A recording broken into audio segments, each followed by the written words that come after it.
Hey guys, what's up? So this video will be a build guide for the Assassin cast on Crit Ice Spear. This will be the low budget, and yes, you can league start with this. Of course not immediately, you probably need to use another skill to venture first and farm some currencies.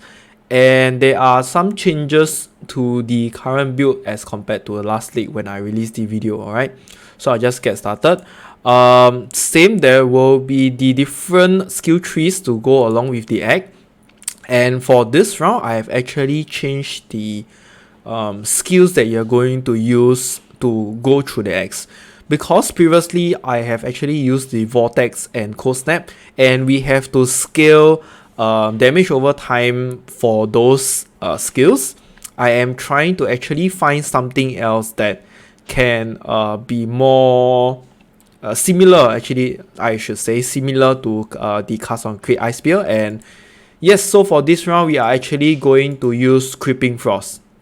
Alright, so we're going to use Creeping Frost to level through the eggs. Disclaimer first, honestly I am not sure how well this is going to go because I did not play it before. I did not play Creeping Frost as a league starter before I transit into CoC. Alright, so I'm not sure how it is, but looking at it, I think it should be okay.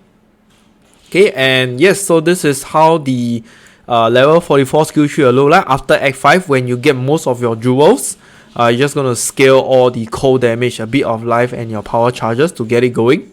Okay, and then after that, at level 68 will be the end of Act 10. This is how it look like. You just branch down below for the crit, and then you go to the left side for your power charges, a bit of life, and your reservation efficiency of skills. Alright, so this is all part of the progression for the CoC skill tree, and that is why this is different, because you don't really have to respect anything for this. That is the good part. Whereas if you're going to use Vortex and Cold Snap, right, you have to respect quite a number of stuff. Okay, but yes, if you are not comfortable with the Creeping Frost skill through the egg, you can always just change back to the old Vortex Cold Snap. Okay, and for the level 80 skill tree, this is how you look like.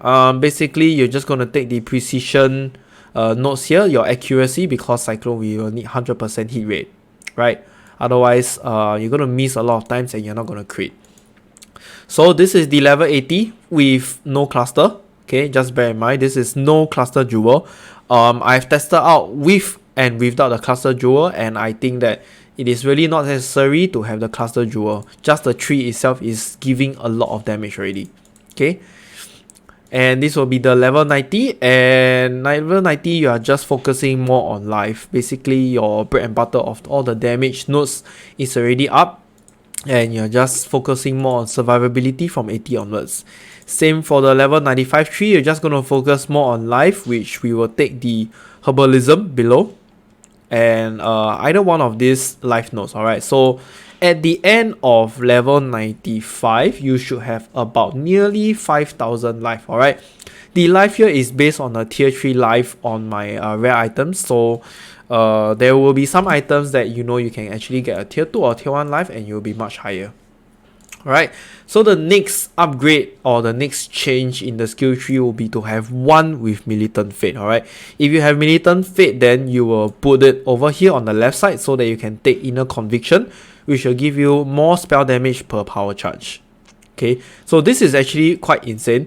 When you have the Militant Fate, your damage is going to bump up by about 500 to 600k. Alright, but the only problem or the only downside is, guys, do remember, if you're going to put in Militant Fate here, you're going to lose all the strength bonus from here, and that is why you need to allocate this physique over here. Okay, alright, and so yes, this is for the skill tree. Alright, sorry, there's one more thing I forget to mention, is that for the Pantheon, we're going to take Solaris and Yugu. So some of you might be asking why Yugu, right?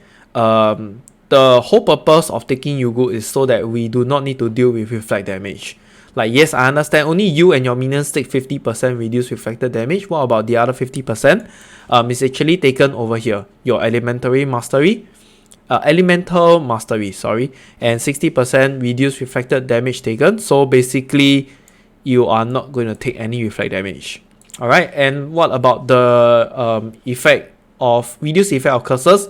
We're gonna take is in one of the flasks where you have at least 50% reduced effect of curses. So technically you are going to have minimum of 80% reduced effect of curses, and in this way, right, when you are mapping, you basically don't have to worry about any side effects, right? You can just map every single of the mod. There is nothing to worry about for it. Okay, so next up will be the skill gems. Yes, there is changes to it as well. You're gonna use the same CoC Ice Spear 6 link as my previous build. This one has no changes. Alright, the only changes is in your cosplay trigger. The first cosplay trigger, number 1, will be to use Creeping Frost. Then again, you can use anything. Alright, you can even use Freezing Pulse. If you want Ice Nova, it's fine, but I think Creeping Frost is the Freezing Pulse, and Creeping Frost is the go-to, is the better one, because you are going to have projectile damage. And then Frost Bomb for the cold exposure debuff, and I put Bone Shield over here, alright. Because we are no longer running Vortex, there is no need to run Vortex, and that is why you want to have Bone Shield somewhere else, and this is where I have allocated it. And for your second cosplay trigger, basically it's just additional Ice Spear with your GMP and Hypothermia. You can put Ice Bite, doesn't matter, basically just one more of the support skill gems to boost your Ice Spear damage. Alright, so this is just the second cosplay trigger for more damage. And for the auras, I'm going to run Hatred, Herald of Ice, Precision. This tree is very standard. And the last one will actually be Defiance Banner. So some of you might be asking why Defiance Banner, because it only reserves 10% mana, and with this reservation, right, we have 83, which is actually more than enough. So if you do not want Defiance Banner, you can run a low level Vitality, you can run a low level Clarity as well. It doesn't really matter, but anything that is more than 10% is a no-go for it, right, because you do not have enough mana to reserve it. And I've actually tested it out, like what if I were to take the mana nodes from here, either influence or go down even to charisma, would it be better? And the conclusion is no, it will not be better. Like, yes, I can try to take charisma and then probably take determination, but it does not work. Alright, the mana reservation is still too much on it. Okay, so next will be our new debuff and movement buff. I'm going to use Mark on hit plus Sniper's Mark. Alright, in this way we don't have to keep casting anything else. So basically how the gameplay is going to work is you're just going to right click and run. That's all. Like, that's literally all. There's only 2 buttons you need to click. One is your Cyclone and the other one will be your Frost Blink. It's really so simple and easy. Okay, and then your Arcane Surge, remember to leave it at level 1 so that you can keep proccing your Arcane Surge for the additional spell damage. So your Frostblink and your Sniper's Mark will be affected by Arcane Surge, and that's why your Arcane Surge will more or less be like full uptime. And cast when damage taken, so that you will have less damage, you will receive less damage, keep it at level 1 and 3. And the last one will be the cast on death with Portal. Alright, this build is not a very tanky build. There will be times that you will die, be prepared for it. So that's why I prefer to put the cast on death Portal, so that when you are mapping, you don't have to just backtrack. So every time you die, just go back into a portal and continue the map. Okay, so yes, because just do remember one more thing, this build is not a tanky build.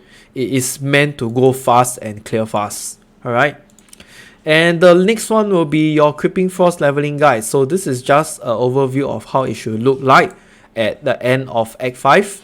4 link and 6 link depending on what you have in ascending order. Okay, and for taking the skill gems through the act, just look at my notes. I have written exactly what you need to take, where to take, and how to progress through the acts, like what are the skills to take and buy. Alright, so do focus on the end of Act 4 skills and Act 3 skills. This is basically what you should have at the end of every act. Okay, so for the Act 4 one, I cannot remember, so probably some of the stuff is not available until you finish Act 5.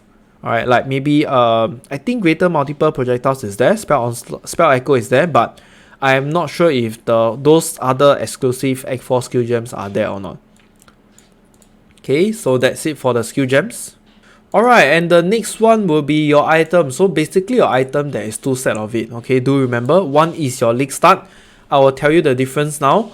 Your core item will definitely still be your cost speed. Alright, in this case we will use 2 cost speed because if I'm going to use one, it is very hard to scale the attack speed. So I was like, why not just use 2 and just go bonkers and go fast, right? Because if I'm going to use a shield, right, it's going to have a lot of problem with the attack rate, and it's not going to scale very nicely. It's going to be probably way more than 7 APS, and this is without onslaught. Okay, this is without onslaught. So with onslaught, it's going to be even higher. That's why I was like, maybe let's just use double cosplay. Okay, and on your cosplay, do remember that you should have 14% attack speed. The more, the better. Okay, and then the helmet, we're going to go with Devoto's Devotion, more attack speed. And the whole purpose of this Devoto Devotion is to go fast with the 20% increased movement speed. And honestly, the more important thing I would say is the 60 to dexterity. It's so hard to find dex on your items. That is why Devoto's Devotion just fulfills so many aspects of what is required in the build. Right, for your body armor, just get a rare corrupted body armor, one preferably with life. Otherwise, just get whatever that is required on your 6 link. Basically 3 green, 2 blue, and 1 red. Alright, you can just search anything. And then the gloves, from here onwards, you can see I've labeled them as league start. Why? Is because these are the items that is much easier to take. You can review them or you can get them from Chaos Recipe. It will be much easier. Usually I only go with 1 prefix and 1 suffix, as you can see from my gauntlet. There's only 1 life and 1 resistance, and the last one you can just benchcraft a tier 2 resistance, double resistance. Alright, so this is the same for all of them. Hold on, sorry. So my greaves is not the correct one. For the sake of experimenting and showing, I'm gonna just put all of them at tier 3 in the middle of tier 3 life. Alright, so yes, this is another 1 prefix, 1 suffix slot, and then just benchcraft the movement speed. For your amulet, you will actually need to have Citrine amulet. Okay, I'm sorry guys, but the purpose of Citrine amulet is just for the dex and strength. If you do not have this, you realize that you do not have enough stats. Alright, stats is it plays a very big part in refining and catering for this build. As you can see, we need so much dex and so much intelligence. That is why it's good that we have Devotos and Citrine amulet to fulfill the rest of them. Okay, so amulet, same, 1 life and 1 resistance, and then just benchcraft non-challenging skills have -7 to total mana cost. Alright, so some of you might be asking, before I actually mention the benchcraft, what if I don't have these non-challenging skills at league start? Because at league start you won't be able to access to all these benchcraft quite easily, right? So it's very simple. You just need to remove your sulfur flask and put an enduring mana flask here. Alright, with this enduring mana flask, you'll be able to sustain your CoC all the way. Alright, so at the cost of giving up your damage flask, just use an enduring flask.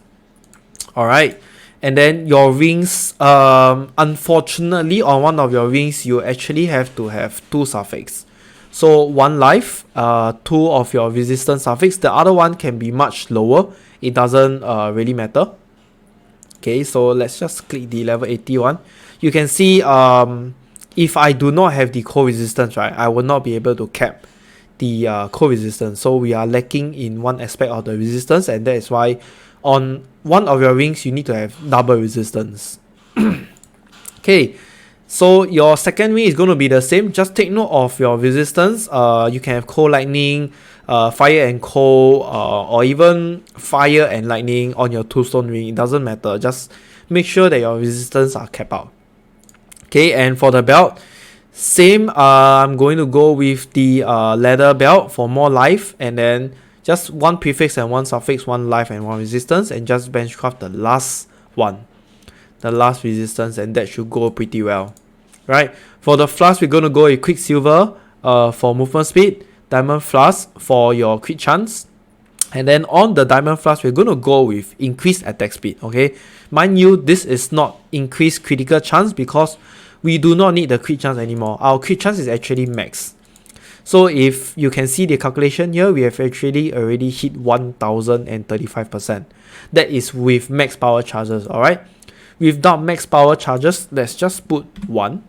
Okay, we're going to have 63%, but because we are running Assassin, alright, you will get the power charge whether you crit or not, in the sense that your power charges will always or almost be full uptime, at max charges, sorry. So that is why we don't use the critical mod on your Diamond Flask. We just go for the attack speed for more DPS. Alright. And then next we are going to use Granite Flask. So there was actually a debate about this, like if I should use a Granite Flask or a Jade Flask. Alright. The reason I went with a Granite Flask is because evasion really sucks. Sorry to say, but evasion is really bad. If you don't have a very high evasion chance, I think it's really not worth getting. So I rather get the mediocre physical damage reduction so that I don't get one shot by more stuffs. And that is why I choose to go with Granite Flask. So when you progress more into the maps later on, yes, it will start to scale off, but in a sense you don't die so much to even wipe mobs. Alright. And then Sulfur Flask for more damage, and with the reduced effect of curses on you, like I mentioned earlier, you have almost immunity to curses, not 100%, but at least 80%. And then the last will be Eternal Life Flask. Alright. So the next one will be your your gems. So you have actually one extra slot over here. And for this, I am just going to put the double multiplier Cobalt Jewel. Alright. So yes, this is actually quite hard to get. So if there is issue in getting it, you can just put anything else. Alright. So I'm just going to find a jewel. Alright, let's just put Cobalt Jewel. You can even go with life, maximum life. Alright, that works as well. It doesn't have to be multiplier, okay? You can even go cold damage. Wait, where is cold damage? Is it prefix? Yeah, it's prefix. Okay, so alright, this is just some of the example that I'm showing you that you can have. Alright, it doesn't have to be the double line of critical strike multiplier. Okay. So the key takeaway that you also need is Replica's Conqueror's Efficiency. Now this is not something that is easy to get early on, but at the same time it is not extremely expensive in the early stages also, right? So please do remember to get at least the Replica's Conqueror Efficiency, your 2 Cosprey, and your Devosol's Devotion with all the items before you actually transit from Creeping Frost into CoC. Alright, so this is based on a league start scenario. Okay, next is what if there is no league start scenario? You need to change into a low budget. So what is the difference between the low budget is that in the low budget you are actually going to have better rare items. Alright, you can see all of my rare items are actually like 1 prefix and 2 suffix, which is basically a double resistance, and then you're gonna bench craft 1 more extra prefix on it. So like example, my gauntlet, I have 1 maximum life, 2 resistance, and then I can bench craft attack speed. Alright, then for your Valgreaves, your boots, same, 1 life, 2 resistance, and movement speed. For your amulet, apparently you don't really need to have a lot of resistance, so I took 1 life, 1 resistance, and then 1 more additional suffix, which is your critical strike multiplier. You can take anything, alright? You can even take the cold damage instead of the multiplier. It's fine. Basically, on all your rare items, you actually have 4 lines of modifiers, alright? See, same for the rings. Double resistance, life, and then just benchcraft the last prefix. And for the belt, I actually went for the armor evasion rating, so it just gives you a little bit more tankiness. Okay, and the flasks are all the same, the jewels are the same. So the low budget is basically just upgrading your rare items when you have the currency. It's going to give you a better time to proceed into yellow or red tier maps. Okay, and then after you have purchased all of your low budget items, the next thing to buy will be your Militant Fate. Alright, your Militant Fate is going to give you a lot of bonuses and incentives. Okay, so with the Militant Fate, you should hit about 3 million DPS. I am actually not sure why the damage dropped so much. Okay, configuration. Okay, my bad. Alright, so my bad. So yes, with the Militant Fate, right, you can see my DPS actually hit 3.1 million. Without the Militant Fate at level 90, it's actually 2.6 million. Right, that's actually a big damage leap.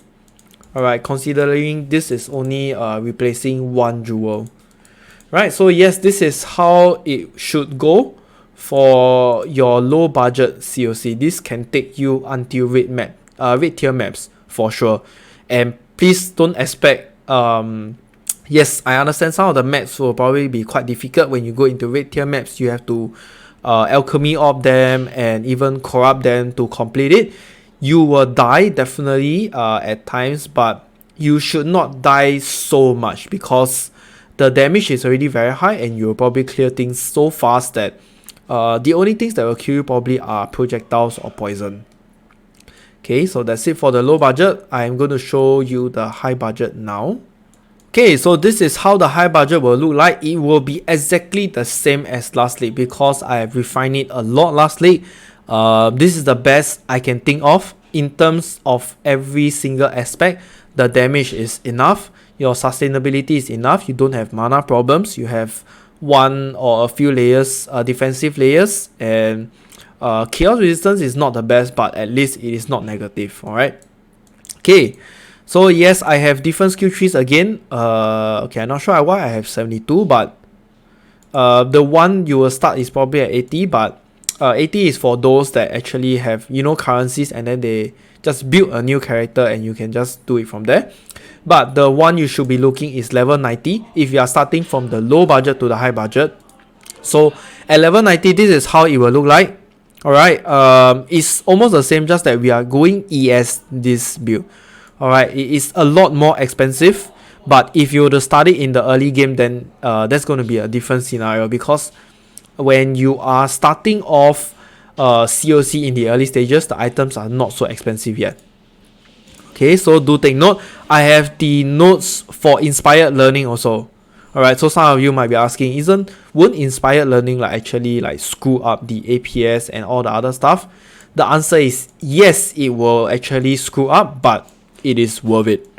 Okay, why it is worth it is because with inspired learning, right, you are going to get the stacks or buff that actually makes you more tanky and you will die lesser and you can just zip through the stuff, because one way or another you're just going to zip through the stuff, but your only worry portion will be, what if I were to zip through the stuff and I were to encounter a very powerful rare mob or a projectile mob that can one-shot me. Alright, I'm going to die and then this is going to be a problem. So inspired learning actually gives you that stacks that helps you become more tanky or fast when it comes to clearing. Alright, so for those of you that does not want to use inspired learning, it is actually still fine. Alright, you can just go the normal path. Yeah, you will actually have more ES. In a sense, you have about I think 400 more ES without the inspired learning skill set. Okay, and on to the skills. So for the skills, right, it is actually the same, just that we are going for the awaken support skill gems. Yes, it is expensive. Okay, please take note. Awaken cast on crit is actually expensive. It really depends on the meta. Alright, but in the early stages, if you manage to get it early, it is actually not expensive. Alright, this doesn't have to be level 6. The only reason why it's level 6 is if you are able to transit with one cooldown recovery rate only. Okay, which I'll explain later. So on your 3-line cosplay trigger, you're just going to use this 3 item: Frost Bomb, Freezing Pulse or Crippling Frost, up to you, like I mentioned. Summon Ice Golem, and please take note of the alternate quality. Alright, I think for this one, Inspiration, you need Divergent. For Summon Ice Golem, you actually need Anomalous. Okay, next for your aura. This is the important highlight of it. Your aura on your Prism Guardian, which I will explain later, is going to be 350% aura, Hatred, Zealotry, and Grace. Alright, why is there a fourth one? The fourth one is basically there to use when you are mapping. When you are mapping, you do not need Zealotry. You basically take Purity or Elements and go. Okay, so some of you might be asking, why Purity or Elements? I already have max resistance. The reason to use Purity or Elements is just because you are immune to all elemental ailments. Alright, so you will not get shock, burn, is scorch part of it, I can't remember. So yeah, freeze, chill, whatever. Basically, you are immune to all these ailments, and that makes your mapping much smoother. The only reason you will use the lottery is because you are fighting bosses. Okay, so hopefully that makes sense for some of you. And your second set of aura will be your Herald Eyes, Discipline, Precision, and Summon Skateboards. Alright, I'm not sure why this has no quality. And then your next skill set will be another set of auras, which is your Defiance Banner to give you more tankiness, and then your Sniper's Mark and Mark on Hit. Alright, so the last slot you can either use Enhance or Empower. Alright, I just use Enhance because we have the Mark on Hit Divergent, so basically gives you more damage. But if you would like to use, on top of that, Enhance is way cheaper, and in terms of currency, Enhance is a lot cheaper than Empower and the other one. So if I were to use Empower, right, I just show you, it is actually weaker. Right, do you see that? It's actually weaker. So the reason why I use Enhance is really just purely for the quality. Alright, because Sniper's Mark basically gives you more damage, Mark on Hit gives you more damage, Divergent, the Defiance Banner basically gives you more aura, so you are more tanky in terms of evasion, and that's about it. Whereas Empower doesn't really significantly increase it, so that's why Enhance is the better one over here, and like I mentioned, it is much cheaper. Okay, next will be your movement buff, which is your Frostblink and Arcane Surge level 1. This is the same, alright. Doesn't need to be anomalous. Anomalous is just the bonus mana regeneration.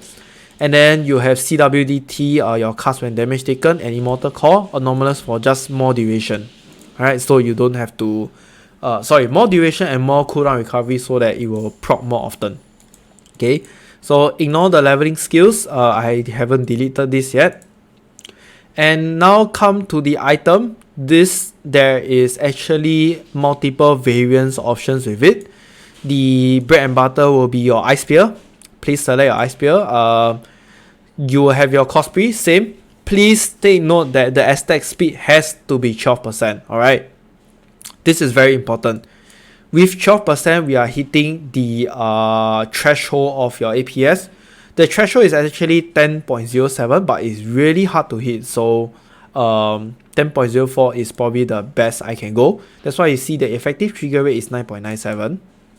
Okay, and then you have your Prism Guardian. Please remember to max out your dexterity, because this is the only line that is changeable. So like, why not get 30 dex, right? And then next will be your helmet, which is your Blizzard Crown. Why is there so little mod? Is obviously because I am just finding an item with the Warlord and the Redemir, and I just fuse it with the I can't remember what was that. Okay, anyway, it's fuse, and then the Ice Spear fires an additional projectile. It's a bonus from your lab.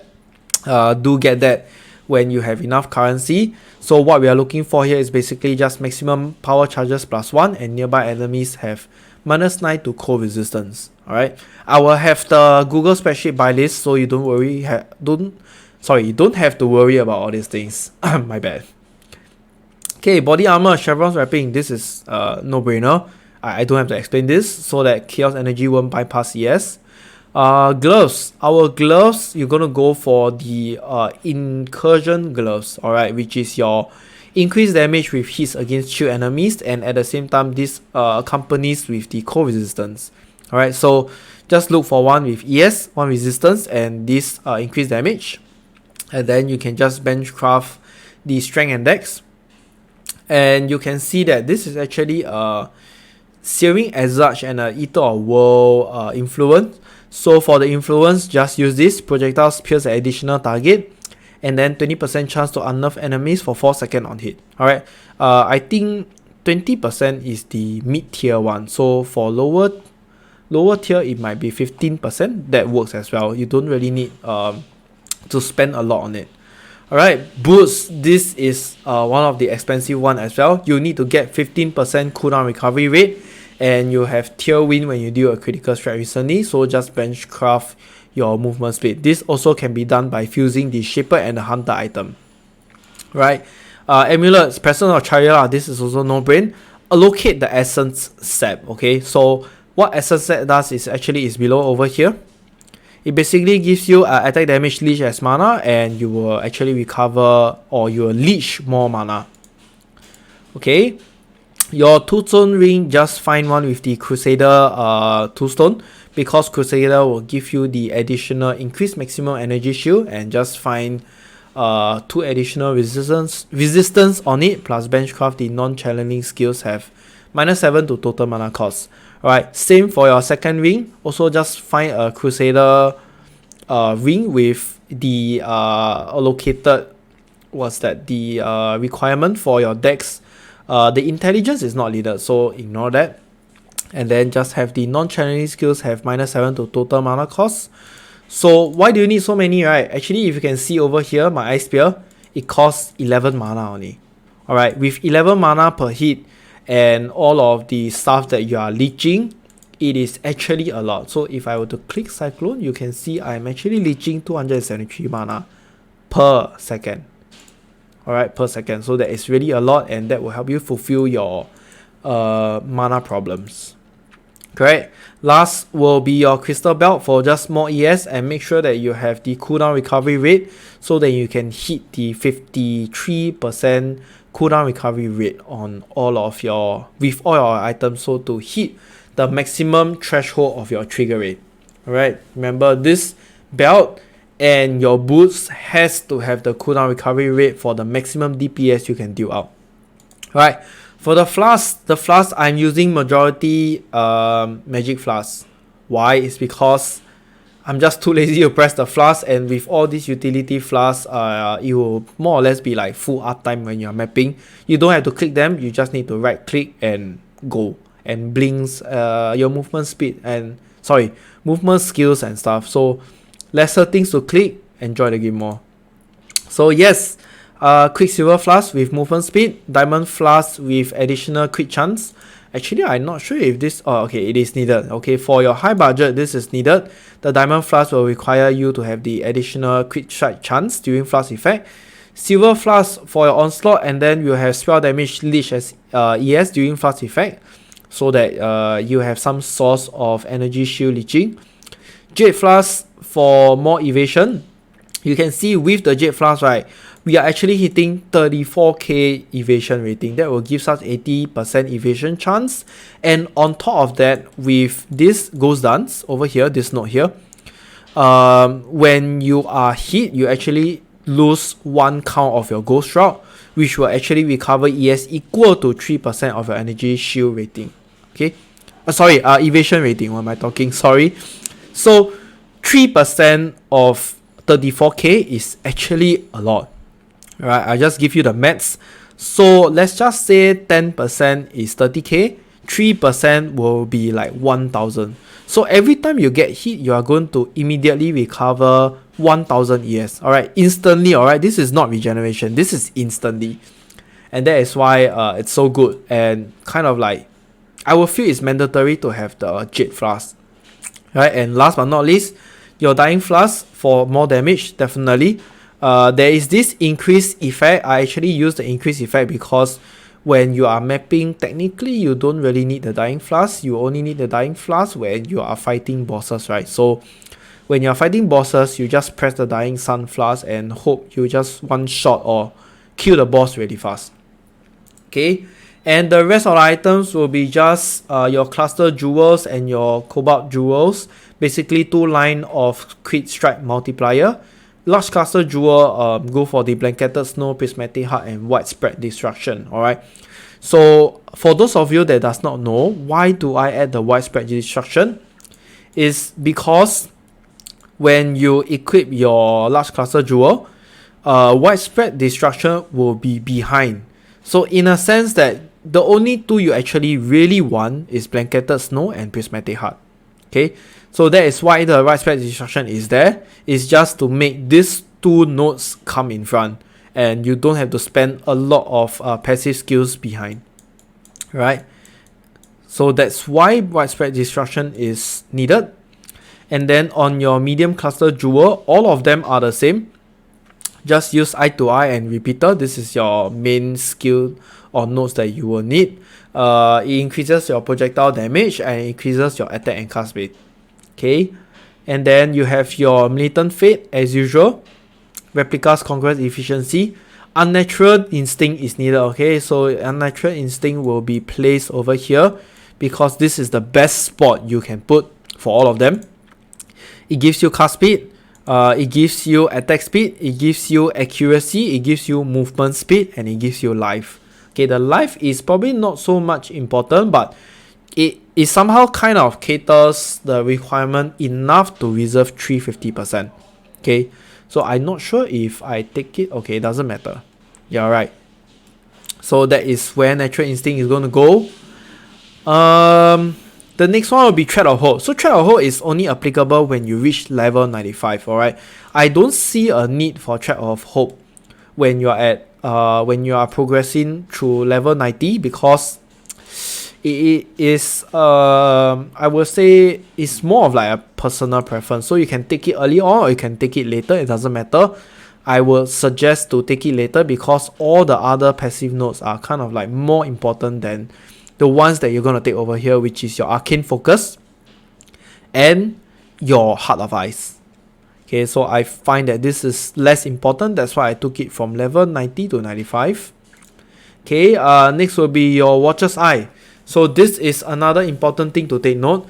The modifier or the line that you will require is the percentage to critical chance were affected by hatred. Okay, this is so important because if you do not have this, you are not going to hit the 100% crit chance. Where's my Watcher's Eye? Yeah, here. Alright. It is really important, okay? If you do not have this, you're gonna have problems with your crit. Okay. The next best node I would suggest is probably the crit chance against enemies on consecrated ground while affected by Zealotry. This will help you a lot with your crits. Of course, you can get every other thing else. It doesn't matter. You can even get more evasion chance if you want, or even the ES on hit with your discipline. Okay, so yes, that's it for the main items. You can switch to Ice Nova, alright? So for Ice Nova, you can just change the skills over here. But the problem with Ice Nova is that your Frostbolt needs to have greater multiple projections. Alright, the unique jewel is gone now, and you don't need Dying Sun, so change it to Overflowing Chalice. Okay, so once you have your head, okay, let's just go to Inspire Learning first. So Inspire Learning is technically not so. Actually, there's nothing changes. There's no changes for Inspire Learning. The only changes is the one that has Headhunter. Alright, so with Headhunter, right, once you actually get enough currency for Headhunter, the build is going to be super fun and super fast. And the changes will be, of course, your belt. Okay, so you're going to have lesser ES, but with Headhunter, you're going to have so many stacks and buffs that you're going to be much tankier, much faster, dealing more damage as well to your mapping and bosses and every other thing else. Alright, so this is the changes with Headhunter. Please do take note. Other than that, everything else is here, and it is also on the Buylist, which I will link in the description below. Okay, so yes, that's it for the high budget build. Do remember that in the, let me just bring out the, give me a minute. Okay, so this is basically the Google spreadsheet or your Buylist for your CoC. Apologize, I don't have time to update the low budget one, but the high budget is still the same, and it's like more or less the important part that you actually need to know. So the important part is over here, the order to buy. Alright, this is in terms of 1, 2, 3, 4, 5, 6 all the way. Over here I've actually put you can transit into low life CoC after buying the 16 item, okay? But do remember to get ES on your equipment. So for the 16 item, it is basically after your Jade Flask. After your Jade Flask, you can basically transit into CoC after getting ES on your rare items. Alright, that is where you can actually start to see your build slowly transit into the low life cast on crate Ice Spear. Okay, so just follow this. Of course, you can just ignore all this. This is not important because it is a new league. We do not know what is the cost. Alright, and the rest of the nodes and whatsoever is listed here. This is basically your old, actually the Scourge trade league. I am not sure if it will change to the Sentinel one, but once it is up and I have time to actually change it, I will of course change the trade market link. But otherwise, just please take note that it might actually go into the standard league and you might buy the wrong item. So just take note of that. Otherwise, the POB, I will update it over here. Alright, this is the old one. I will update it as soon as this video is over. And just please take note that for the low budget, this is not updated. Okay, I don't really have time to update the trade market link. Okay, actually maybe I will do it. Yeah, I will do it because I'm playing it myself. Sorry. Yep, I will update it and then I will just you guys can just click on the link. But then again, it is not a Sentinel link, so please take note that it might not be correct. Okay. So yep, that's it for this build. If you have anything to ask, you can just comment in the section below. Otherwise, just hop over to my Discord or catch me on stream and I'll just answer any of your questions. Thank you for watching. Feel free to comment anything in the section below or hop over to my Discord channel where casual players come over to chill, discuss more about the builds, gameplays, or even ask any other questions. Once again, if you like my contents, do remember to click the like and subscribe button. Bye!